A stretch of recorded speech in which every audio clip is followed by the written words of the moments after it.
So after David's horrible sin against Uriah, against Bathsheba, against the nation of Israel, the rest of the narrative in the book of Second Samuel talks about this man after God's own heart, this man who's held up as the greatest king of Israel, the one who through whom the Messiah would come, all the great stuff we know about David. Really, he's presented as a failure. I mean, he's a failure when you just read the story. I think if you read it from the vantage point of, oh, this is a godly man, a man after God's heart, then you kind of find a way to make every story sound and look pretty good. But if you just are reading it just as a story, as it's presented, without trying to kind of import thoughts from external sources, you'd say this is kind of terrible and really sad. He's a failure as a father. He's a failure as a king. He's kind of looks like a failure as a man.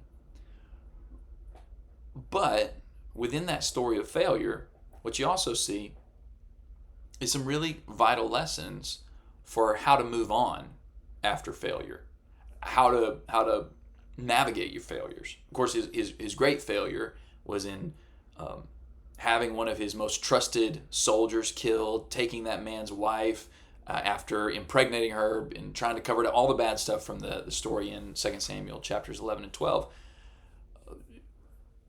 We see the consequences of that, but we also see how David moved through that, how God moved him through that. And I think this is so important because there's all kinds of ways we fail. I mean, we fail in terms of our own sins and our own failures in that, failing God, in other words, in a spiritual, eternal, existential sort of way. But we also have failures that we commit when it comes to, our jobs and our careers. There are failures in life that aren't necessarily our own fault, just things that happen that are evil and wrong, where your life kind of blows up. There are things where we fail where maybe it wasn't evil in the moment, we were just confused, or we were foolish, or we were inexperienced, and we didn't know what the right thing, and we did a wrong thing. We can look back and say, oh, I didn't do what was right there. I failed. I failed. I didn't do the wise, the good, the righteous thing, and now I'm dealing with the consequences. How do I move on from that? How do I move through that? And by the way, sometimes not moving on, because some failures stick with you and you can't move on from it because you just got to deal with it. You got to deal with what's happened. You got to deal with the consequence. How do you do that? The latter part of the book of 2 Samuel, I think, is really tremendously helpful in this way because it shows us a picture of somebody who's still pursuing God. A man who the scriptures say is a man after God's heart, a man who's commended by God as serving him, seeking him, being righteous, all those kind of things. And yet, by any worldly metric and even spiritual metrics, you'd say this guy's a failure. How did God move him through that? And what can we learn from it? All right, first thing I'll say about how David moved through his failures is that he embraced grief. He embraced grief. Or to maybe put it in a more active way, he wept, he mourned because of his sins, because of what he did. You see this in 2 Samuel 12 itself, where David commits the sin against God with Bathsheba.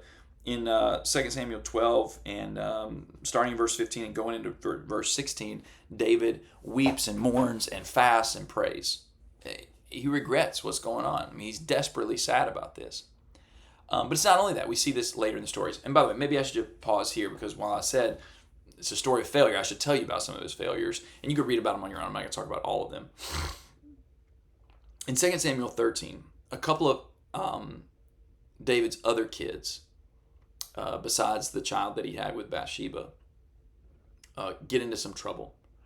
David's son Amnon sexually assaults David's daughter, Amnon's half-sister, Tamar. Horrifying, terrible story. And it's disgusting and repugnant and truly sorrowful to read it in 2 Samuel 13. The follow-up to Amnon assaulting his half-sister Tamar is Tamar's full brother, David's other son, Absalom, concocts a plan to execute Amnon. I mean, there's another way, like to take vengeance on behalf of his sister and has her killed. Absalom then leaves. By the way, David was upset about what Amnon did, but did nothing. He was upset about what Absalom did, but did nothing. I mean, we can just say it. He fails as a father here. He does not do what the Lord would have wanted him to do, what God said fathers and anybody righteous or anybody in power should do in a situation like this. He failed. After some time and through various events, Absalom ends up coming back. David doesn't really embrace him, though, when he comes back. He kind of keeps him at arm's length, and it's just kind of strange. And Absalom, and who knows all the psychological reasons, but we can infer from the text that a lot of it came from his hurt from his father and seeing his father be a failure. Absalom ends up leading a coup to take over the nation of Israel. David ends up having to go in shame and in sorrow, back to our point here, which we're coming back to here in just a second. He goes out of the city of Jerusalem, and the people are weeping, those who are loyal to him, and there's some spies that he leaves in the city of Jerusalem, and some people come with him, and he ends up going into battle against Absalom. By the way, now what we see is not just him as a failed father, but we see David as a failed king. His kingdom is split. He's been kicked out of his capital that he established. The city of David is not the city of David. Absalom sleeps with his father's concubines, a sign of power and a sign of dishonoring his father. Whenever it's time to actually go into battle, David's men don't even allow David to go. You see now a failed military commander, that strong, brave warrior that we see early in the story of David, he's gone. I mean, he's just not there at all. And then David's kind of one big command to the people was, hey, don't kill Absalom. David loved him as a father would. Maybe he just couldn't bear the sight of his son dying, even though his son kind of deserved it. Not kind of, he deserved death, really, whether in the battlefield or through judgment, at least according to the laws that were given at that time. But anyway, that was David's commandment. And what does Joab, David's top commander, do whenever he comes upon Absalom in battle? Has him killed, execution style, in a really brutal way. Father, king, military commander, David's a failure in all of these. And really his kingdom is kind of in shambles. I mean, he ends up working through it and putting things back together more or less. But it's not good at all at this time. David's a failure. What does he do about that? He embraces the grief, as we said. He embraces the grief of all these things. The grief of his own failures, the grief of the consequences of his failures, the grief of just the world that he's living in. As he moves through his failure and deals with his failure, he grieves. I mean, I think one of the best, for instance, in 2 Samuel chapter 15 and 16, David goes up out of the city of Jerusalem, and the text talks about him even being barefoot and a sign of mourning and grief. In 2 Samuel chapter 18 and verse 33, after Absalom is killed, the news comes to David. And it says, the king was deeply moved, went up to the chamber above the city gate, and he wept.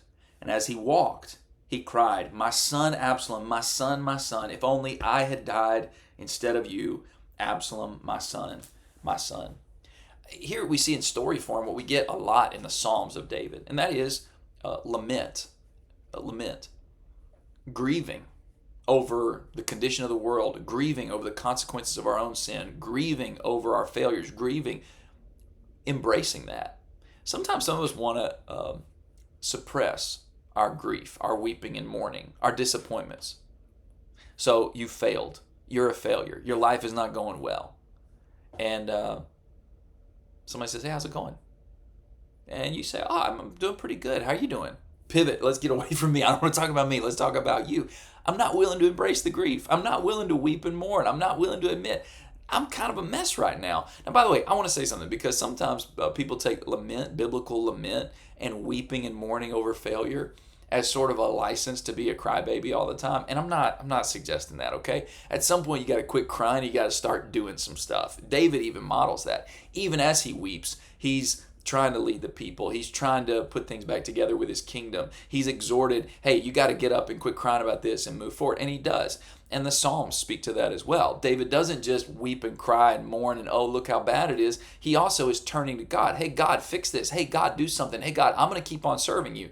So embracing grief, weeping and mourning, engaging in lament, Some people are like, oh, great, I love complaining anyways. Oh, great, I love being a crybaby. Oh, great, I love being a fatalist and all this kind of stuff anyway, so that's perfect for me. I want to do that whenever there's failure. Matter of fact, I'd love to invent some failure just so I have something to cry about and whine about. I'm not talking about that. I'm talking about godly lament, faithful lament, where we're turning to God, where we're open even with others around us. Here's the mess I'm in, here's the problem, but we're doing that in a way that we say, how can we keep moving forward? How can we serve God better? How can we recover from our failure? But the only way to do that is to recognize our failure first and to embrace the grief of that. Like Jesus said, blessed are those who mourn, for they shall be comforted. If you're not willing to mourn, you're never going to be able to be comforted. How am I going to move through failure? How am I going to move on from my failures? How am I going to deal with the consequences of my failures? I'm going to have to embrace grief, weep and mourn, engage in lament. There's another thing, though, that helped David and allowed David to go through his failures. And really, we're circling back to earlier parts of David's story. So much of David's story, he's sort of this, I don't know about in your mind, but if you're a Bible reader, even if you're not, anytime there's kind of a heroic figure, and you can think about ancient Greek legends that we love to read, or superhero stories of contemporary culture, biblical narratives. A lot of times you can see these people just as these sort of solitary figures, right? You see David sort of standing there bravely on the battlefield against Goliath, or David praying to God, David writing a psalm, David here dealing with his sin, and he's very solitary and alone. But that's not how David got through his failures. Whenever Absalom was taking the kingdom, all the people were leaving Jerusalem, and David's there, and there's kind of this processional kind of thing. I'm not really sure exactly why the setup was that way, but whatever it was, David is greeting all these people as they depart. And there's one character in particular that I've always loved. He's one of my favorite characters in all the story of the life of David, and honestly in just the whole Bible. He's really interesting to me. I wish I knew more about him. But anyway, let me read a little bit of the text in 2 Samuel chapter 15, and in verse 15. It says, "The king's servant said to David, 'Whatever my lord the king decides, we are your servants.'" So David's not alone. He's got all kinds of servants that are going to stick with him, even as he's dealing with the consequences of his failure in his family and as a king. As Absalom here is taking over the kingdom, leading this coup d'etat, David has people who are loyal to him. So the king set out, and his entire household followed him. But he left behind 10 concubines to take care of the palace.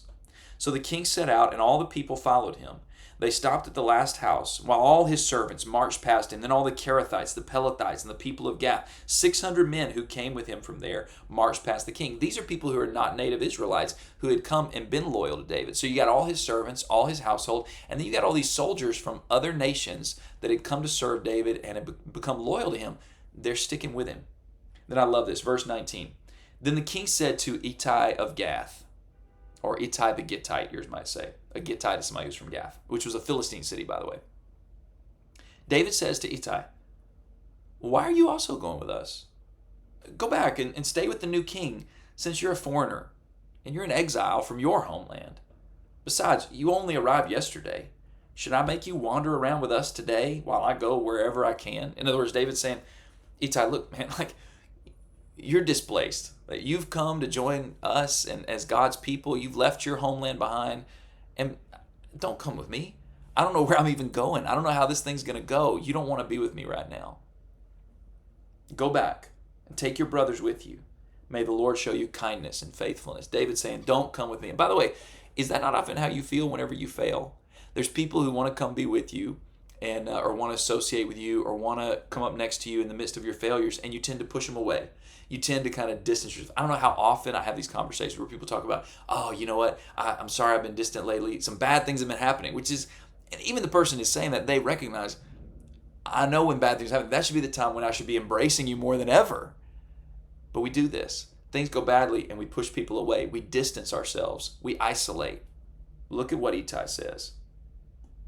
In response, Ittai vowed to the king, "As Yahweh lives, and as my lord the king lives, wherever my lord the king is, whether it means life or death, there your servant will be also." I love this dude. Ittai, by the way, David ends up making Ittai one of his top generals whenever they go into battle later in 2 Samuel 17 and 18 when you see it all go down. But here's the thing I love about Ittai, and I think he's sort of this singular figure that is emblematic of this period of David's life. And what helped David move through his failures is he had faithful companions. Faithful, I mean, they were faithful to him, but also they were faithful to God. And because they were faithful to God, they were faithful to him. But the point is, when you're going through your failure, you need people. You need those faithful companions. You need people. And sometimes, by the way, that means you've got to be willing to embrace it. I know here the people are just going with David. David's trying to push them away and they say no. By the way, I guess I should learn the lesson that I need to be looking out for people who are going through trouble. And God help me. And I can think about so many. I'm just right now even thinking of times when I've let people down by not more proactively saying, hey, I'm here for you. What do you need? What can I do for you? But also on the other side, when I'm in trouble, I need to embrace, I need to reach out to, I need those faithful companions who will support me, who will help me. And yeah, it may be a little embarrassing. And yeah, I feel kind of guilty that they're having to deal with my problems. They got their own problems. They shouldn't have to deal with my problems. And that's true. But I need those people. That's how God is going to move me through my failure, is to have those faithful companions. Why was David okay? How is he able to proceed? It's because he wasn't alone when he was wandering around. He had people who were in his corner. He had people who were sticking up for him, even some who didn't do it very well at times. And we might think of people like Abishai or Joab, but he had people like Ittai also, who were being just faithful, loyal, humble servants who are sticking with him. Whenever you're going through failure, if you're going to make it through that, if you're going to deal with whatever your failure may be, a financial failure, a relationship failure, something that's your fault, something that's not your fault, you need faithful friends who will stick with you through it all if you really want to make it and not be ruined by your failure. Let me tell you a third thing that I think is really important and maybe the most important through this whole thing. And that is what moved David through his failures. What helped him overcome his failures was a God consciousness in all things. A God consciousness in all things. In 2 Samuel 16, David's departing from the city of Jerusalem. And there's a man named Shimei who's coming and cursing and throwing stones, doing all kinds of bad stuff toward David. And one of David's soldiers, one of those faithful friends, didn't have a great idea. He wanted to kill him. Abishai, one of David's soldiers. Verse 10. The king replied, sons of Zeruiah, Abishai was one of the sons of Zeruiah, do we agree on anything? He curses me this way because the Lord told him, curse David. Therefore, who can say, why did you do that? Then David said to Abishai and all his servants, look at my own son. My own flesh and blood intends to take my life. How much more now this Benjaminite? By the way, the Benjaminites was the tribe that the former dynasty had come from. So, of course, these people would be opposed to David. He was the new dynasty that took their place. So David's saying, of course. And he says, leave him alone and let him curse me. The Lord has told him to. Perhaps the Lord will see my affliction and restore goodness to me instead of Shimei's curses today. What do you see with David? And I want to read this also, actually. Verse 14 is David goes, it says, finally the king and all the people with him arrived exhausted, and they rested there.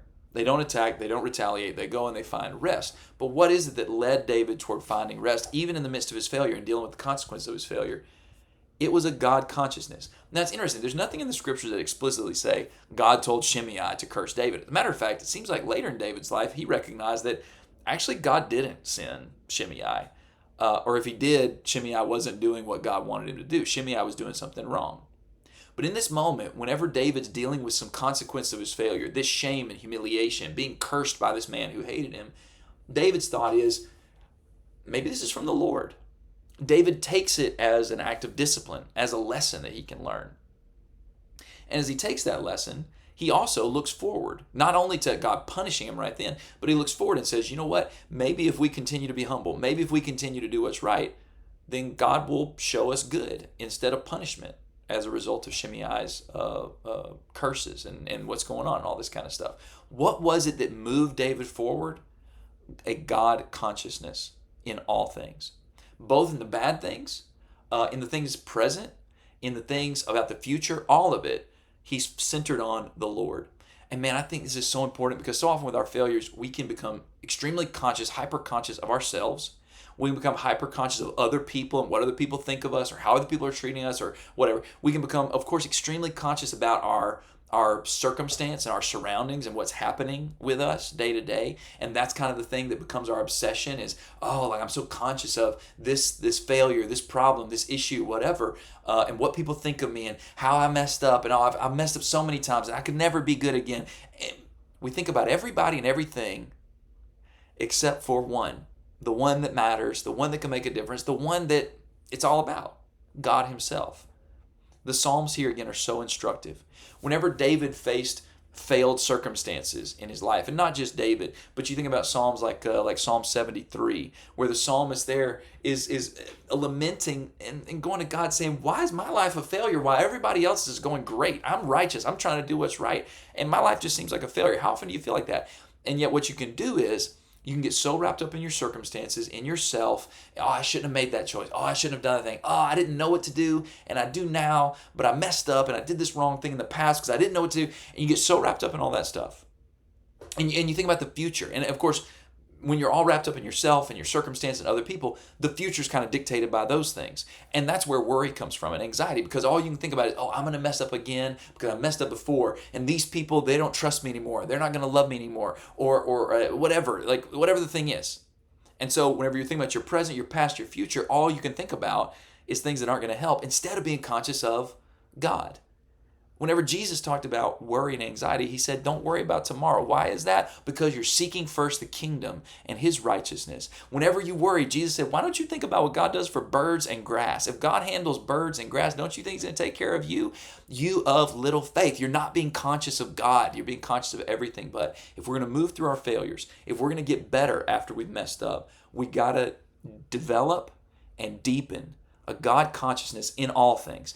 Yeah, whenever bad things are happening, I should think of that as like, what's God trying to teach me? By the way, sometimes God isn't trying to teach you anything. Well, I mean, he is, but he's not the one who sent that bad thing. Just like Shimei, I really don't think, other than David's assumption here, which, as I said, later on in David's life, I think you can see that even David came to the conclusion that, no, actually, that wasn't God sending Shimei. Shimei was just being evil.